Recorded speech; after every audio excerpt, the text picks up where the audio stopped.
அஸ்ஸலாமு அலைக்கும், வணக்கம்.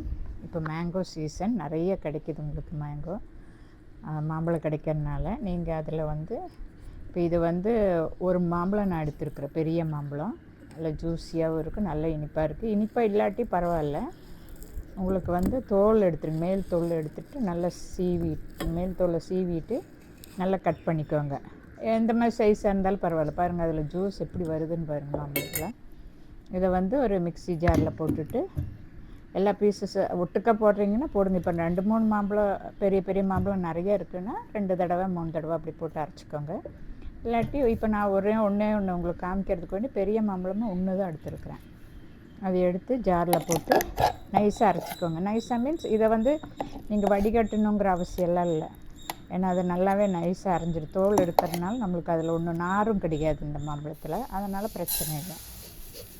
இப்போ வந்து ஒரு நான்ஸ்டிக் பேன் எடுத்துகிட்டு அதில் வந்து ஒரு 2 கிளாஸ், இப்போ ஒரு கிளாஸ் மாம்பழம் இது இருக்குதுன்னா 2 கிளாஸ் சர்க்கரை போட்டுக்கோங்க. உங்களுக்கு கம்மியாக வேணும்னா கம்மியாக போட்டுக்கோங்க, அது பிரச்சனை இல்லை. போட்டுட்டு நல்லா கொதிக்க வைங்க, பாகு பண்ணணும். இப்போ சர்க்கரை வந்து கொஞ்சம் அழுக்கு மாதிரி தெரிஞ்சிச்சுன்னா கொஞ்சம் பால் ஊற்றிக்கோங்க. பால் ஊற்றிங்கன்னா அந்த சர்க்கரையில் இருக்கிற அழுக்கெல்லாம் அந்த நுரையில் அப்படியே வந்துடும். இப்போ பார்த்திங்களா, இப்படி வந்துடும். இதில் அவ்வளோ அழுக்கு இல்லை இந்த சர்க்கரையில். இப்போ ரேஷனில் வாங்குகிற சர்க்கரையெல்லாம் சிலப்போ ஜாஸ்தி அழுக்கு இருக்கும். அப்படி இருந்துச்சுன்னா மறுபடியும் வேணும்னா இன்னொரு தடவையும் ஊற்றிக்கோங்க. உங்களுக்கு டவுட். இப்போ நான் வந்து எனக்கு சரி இன்னொரு தடவை பார்க்கலாம், இன்னும் கொஞ்சம் இருந்துச்சு, அந்த பாலை ஃபுல்லாக கம்ப்ளீட்டாக ஊற்றிடலான்னு ஊற்றிட்டேன். ஊற்றி ஒன்றும் அழுக்கு ஒன்றும் அவ்வளோ இல்லை, கொஞ்சமாக தான் இருக்குது. அது ஊற்றி பார்த்திங்களா எப்படி நுரையில் வருது பார்த்திங்களா, அது மாதிரி வரும். அப்போ எடுத்து விட்ருங்க. எடுத்த பிறகு இந்த மாம்பழம், நம்ம அரைச்சி வச்ச மாம்பழம் இருக்கு இல்லையா, அது இதில் போட்டு நல்லா கிளறிடுங்க. நல்லா கிளறிட்டு அது ஆல்ரெடி இதாக தான் இருக்கும், பட் டிசால்வ் அதாவது கலங்கிடும். இது குட்டி குட்டியாக இருக்கிறதெல்லாம் ஒன்றும் பிரச்சனை இல்லை. அது கொதிக்க கொதிக்க கொதிக்க அது கலங்கிடும். உங்களுக்கு நல்லா கிளறி விட்டுக்கோங்க. வேணும்னா கொஞ்சம் அந்த மஞ்சள் கலர் இருக்குல்ல, எல்லோ, அந்த கலர் இது வந்து கொஞ்சம் போட்டுக்கோங்க வேணும்னா. இல்லாட்டி போட வேண்டிய இதில் நான் இத்தினூண்டு தான் போட்டிருக்கிறேன். இப்போ இந்த மாதிரி செஞ்சு காய வச்சோம்னா நம்மளுக்கு அந்த நேச்சுரல் வருதில்ல, அந்த மாதிரி.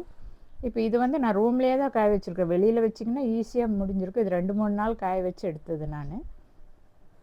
இப்போ பாருங்கள், நல்லா காஞ்ச பிறகு நம்ம ஒரு டப்பாவில் போட்டு ஃப்ரிட்ஜில் வச்சுக்கலாம்.